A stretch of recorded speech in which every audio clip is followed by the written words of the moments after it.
अगर पता लगाना हो ना कोई आदमी कितना ज्यादा ब्रेन वॉश्ड है, सिस्टम का कितना बड़ा शिकार है, तो ये देख लेना कि वो 26 जनवरी वाले दिन कितनी ज्यादा स्टोरीज लगाता है। क्या तुम्हारा इस देश को चूज करना तुम्हारा डिसीजन था? क्या तुम्हारा इस देश से प्यार करना तुम्हारा व्यक्तिगत डिसीजन था, या तुम्हें बचपन से ही प्रोग्राम किया जा रहा था कि तुम इस देश से प्यार करो? याद करो वो 15 अगस्त का दिन बचपन में, जब तुम्हारी टीचर तुम्हें कह दिया करती थी कि दोनों साइड अपने गाल पे ना तिरंगे का पेंट लगा लेना, इससे पता लगेगा कि तुम देश से कितना ज्यादा प्यार करते हो। क्या ये प्रोग्रामिंग नहीं है? अगर तुम जनगण मन पे खड़े नहीं हो तो तुम एक अच्छे इंसान नहीं हो। क्या ये प्रोग्रामिंग नहीं है?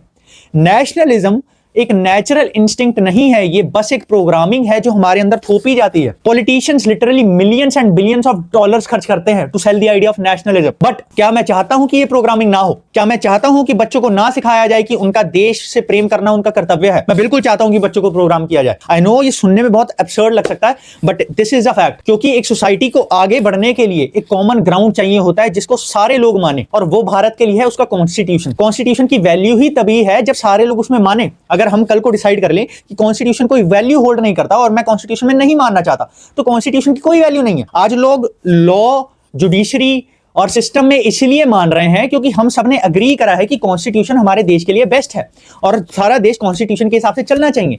तो अगर हम अपने सेल्फ रिलेटेड बिलीफ्स पालने लग गए और कॉन्स्टिट्यूशन को नकारने लग गए और लॉज ना मानने लग गए, तो आपको पता है सोसाइटी का क्या हाल होने वाला है। इसीलिए to be a nationalist and to impose the idea of nationalism बिल्कुल भी गलत नहीं है। बट प्रॉब्लम यहां पर आ जाती है जब पॉलिटिकल लीडर्स इसको यूज करते हैं अपना प्रोपेगेंडा फैलाने के लिए। क्योंकि नेशनलिज्म का आइडिया बेचना सबसे ज्यादा आसान है, क्योंकि सिंस हम प्रोग्राम ही किए जाते हैं कि हमारा देश ही हमारा सबसे बड़ा आइडेंटिटी, हमारा देश को बचाना ही हमारा कर्तव्य है, तो पॉलिटिशियंस को ये दिख जाता है कि यहाँ पे बहुत बड़ा मार्केट कैप है, यहाँ पर बहुत ज्यादा ऑडियंस है जिसे मैं केटर कर सकता हूं। तो लोगों को ये आइडिया बेचना बहुत आसान होता है पॉलिटिशियंस के लिए।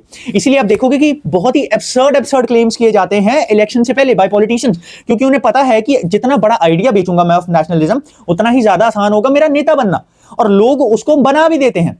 इसीलिए the idea of nationalism is too flawed, because ऐसे ऐसे पॉलिटिशियन सिस्टम में आ जाते हैं जो कि पहले तो बहुत बड़े सपने दिखाते हैं कि नेशनलिज्म ये है जी, हमारा देश ऐसे बना दूंगा वैसे बना दूंगा, बट हमें भी पता है कि वोट के बाद क्या होता है, लात मार दी जाती है। इसीलिए मैं कहता हूं नेशनलिज्म को अपनी आइडेंटिटी बनाना सबसे बड़ी मूर्खता की बात हो सकती है। क्या मैं कहता हूं कि देश से प्यार नहीं करना चाहिए? मैं बिल्कुल कहता हूं कि देश से प्यार करना चाहिए। क्या देश को अपनी आइडेंटिटी बना लेना चाहिए? क्या नेशनलिज्म को दूसरों के लिए एक हथियार बना देना चाहिए कि वो हमें मार सके उस हथियार से? I don't think so, it's a valid point. बाकी what do you guys think? आ जाओ कमेंट्स में।